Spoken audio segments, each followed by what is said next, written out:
During the Great Depression, millions of Americans found themselves without jobs, without homes, and often without hope. Yet among the despair, a subculture of survival emerged: the hobos. These itinerant wanderers travelled by train, hopped freight cars, and roamed the country, not just to escape hardship, but to survive it. While the popular image of hobos is romanticized, bandanas, tin cups, and jaunty hats, the truth is far more practical.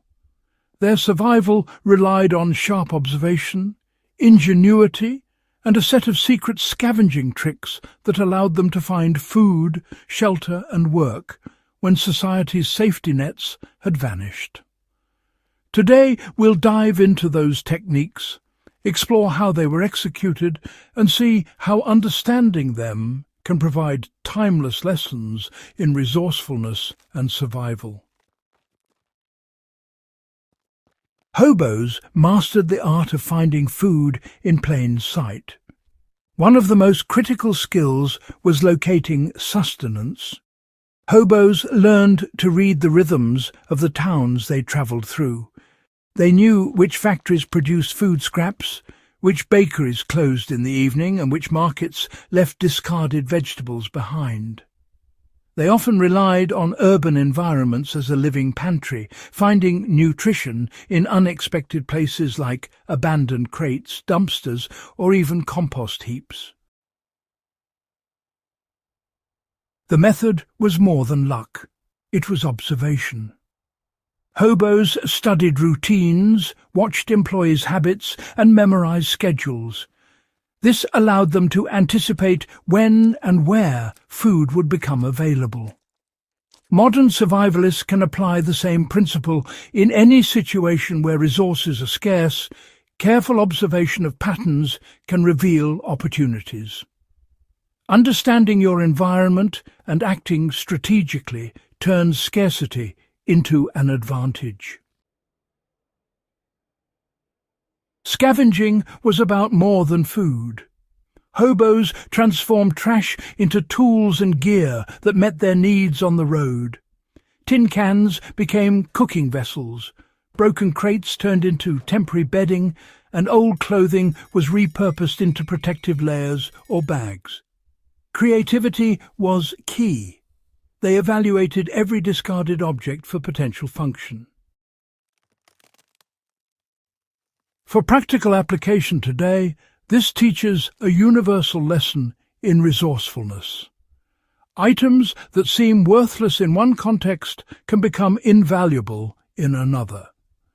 In outdoor survival or emergency scenarios, scanning your surroundings for reusable materials, from bottles to scrap metal, can significantly improve your ability to endure harsh conditions.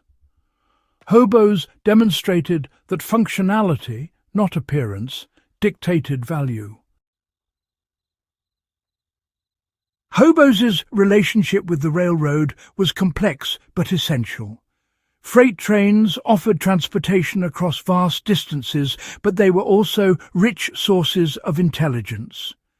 Hobos learned to read train schedules, identify which cars carried food, and even discover opportunities for odd jobs along the tracks.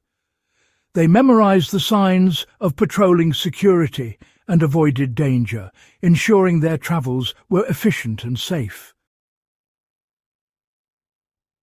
This skill relied on careful observation, patience, and pattern recognition, core survival principles. Today, anyone studying resourcefulness can emulate this by learning to navigate systems and routines around them. Understanding the flow of people, goods, or resources allows you to anticipate opportunities and mitigate risks. You know, hobos weren't just isolated scavengers. They actually built these informal networks where they'd share information about food, work, and shelter. Quite often, they'd barter small services, like cleaning, odd jobs, or even a bit of entertainment, in exchange for a meal or a place to stay for the night. And honestly, knowledge was a kind of currency too. Tips about which towns had surplus food or which trains were safe to hop were shared pretty freely among trusted peers. This really teaches us a vital lesson for survival today.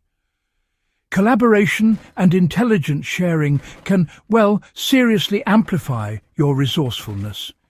Even if you're going it alone, developing some sort of system to gather and organize information about your environment will enhance your decision-making and, of course, your survival potential. The key isn't just what you find, but, how you leverage it strategically. Shelter was, without a doubt, another critical challenge. Hobos learned to use both natural and human-made structures creatively. Abandoned warehouses, barns, caves, and even train cars all offered protection from the elements.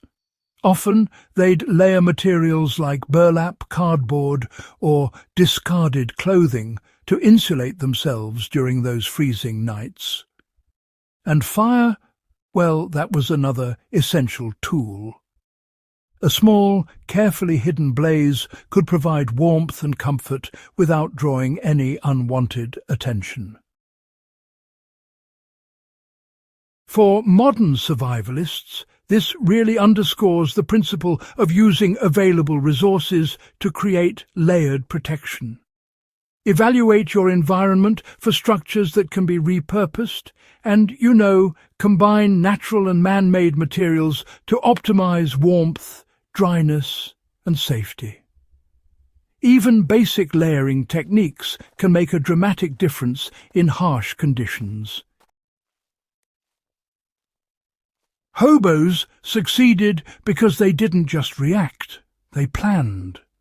They maintained hygiene as best they could, rationed food carefully, and kept clothing and gear organized. They repaired boots, patched clothing, and preserved food with simple methods like wrapping it in cloth or storing it in cool, dark places. These small but consistent practices, allowed them to endure long periods of scarcity without succumbing to disease or exhaustion. The lesson for today is that survival is often a combination of micromanagement and ingenuity.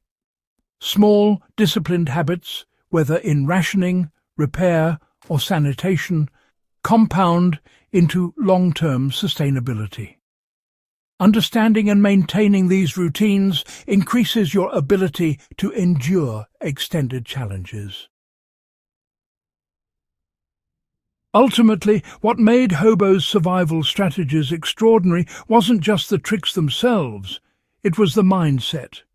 They were patient observers, quick to adapt, and able to improvise solutions under extreme pressure.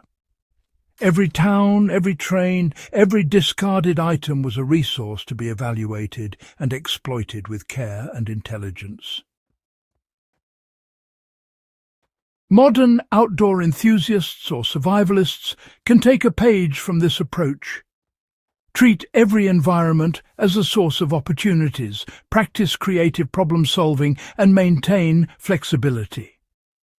The key to thriving, like the Depression-era hobos, lies in combining knowledge, observation, and practical application.